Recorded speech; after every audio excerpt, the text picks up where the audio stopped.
अस्सलाम वालेकुम वरहमतुल्लाहि वबरकातुहू। जब हम अपने बिजनेसेस की ज़कात कैलकुलेट कर रहे होते हैं तो 5 बड़ी गलतियां हम करते हैं। सबसे पहली मिस्टेक हम ये करते हैं कि जब हम अपने स्टॉक्स की वैल्यू को असेस कर रहे होते हैं, कैलकुलेट कर रहे होते हैं, तो हम उसकी परचेज प्राइस को ले रहे होते हैं।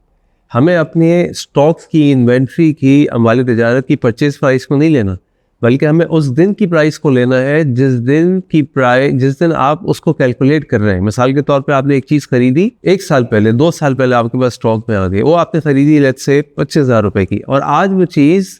किसी भी वजह से 35,000 रुपए की है, 40,000 रुपए की है। तो जितने में आप उस चीज़ को आज सेल करेंगे, उस वैल्यू से आप अपने इन्वेंट्री को और स्टॉक्स को कैलकुलेट करेंगे। दूसरी मिस्टेक जो हम अपने बिजनेसेस की ज़कात कैलकुलेट करते हुए वो करते हैं कि अगर तो हम किसी भी वजह से हमारा बिजनेस लॉस में है,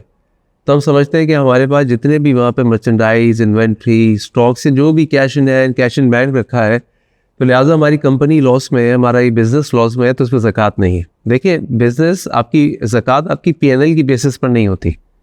ज़कात आपके उन ज़कातेबल एसेट्स पर होती है जो शरीयत की निकाह में ज़कातेबल है।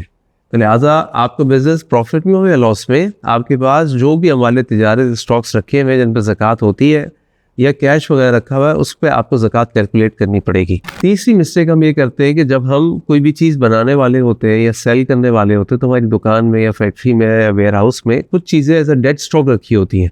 डैमेज हो जाती है, ख़राब हो जाती है, गलत बन चुकी होती है, पड़ी होती है, तो हम उनकी वैल्यू को काउंट ही नहीं करते अपनी ज़कात कैलकुलेट करते हुए, जबकि हमें ऐसा नहीं करना चाहिए। वो ख़राब हुई हुई चीज़ वज़न से बिक जाती है, वो डैमेज स्टॉक भी किसी ना किसी सूरत बिक जाता है। तो और जो काम वो कारोबार कर रहा होता है, शख्स अपने कारोबार के बारे में जानता है कि वो जो स्टॉक्स हैं जिस वक्त डेड है या डैमेज है या मिस प्रिंट हो गए हैं या गलत बन गए, उनकी कोई ना कोई वैल्यू मार्केट में होती है। तो वो वैल्यू भी आपको अपनी इन्वेंट्री को की वैल्यू को असेस करते हुए, कैलकुलेट करते हुए लिखनी होगी, और उस पर भी ज़कात होगी अगर वो ज़कात के निसाब के अंदर आ रही है। चौथी गलती बिजनेसेस अपनी ज़कात को कैलकुलेट करते हुए ये करते हैं कि उनके पास कोई फिक्स टाइम नहीं होता। जैसे कि हम जानते हैं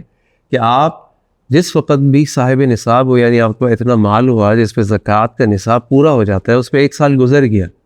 तो आपको उस डेट को हर साल इस्लामिक डेट के मुताबिक आपको अपनी ज़कात को कैलकुलेट करना पड़ेगा।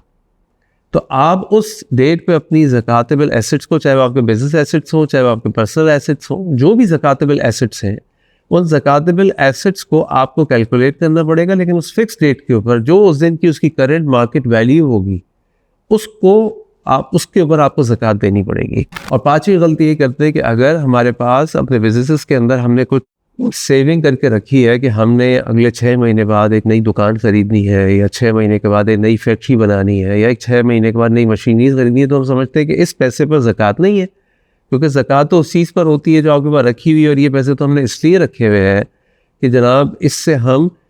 अपने कारोबार को बढ़ाएंगे, और फैक्ट्री के ऊपर, फैक्ट्री की मशीन्स के ऊपर, फैक्ट्री की लैंड के ऊपर ज़कात नहीं होती है। आम रूल यही है। लेकिन जब तक आपने वो इन्वेस्टमेंट नहीं की, यानी जब तक आपने वो फैक्ट्री नहीं खरीदी या मशीन नहीं खरीदी या गोदाम नहीं खरीदा या दुकान नहीं खरीदी, आपने उसकी ज़कात अदा करनी। तो इन 5 चीज़ों का ख्याल रखना बहुत ज़रूरी है जब आपने बिजनेसेस की ज़कात को कैलकुलेट करें। और अल्लाह ताला हमें अपने बिजनेसेस की और अपनी पर्सनल ज़कात को सही तरीके से कैलकुलेट करने की तौफीक अता फरमाए। अस्सलामु अलैकुम व रहमतुल्लाहि व बरकातुहू।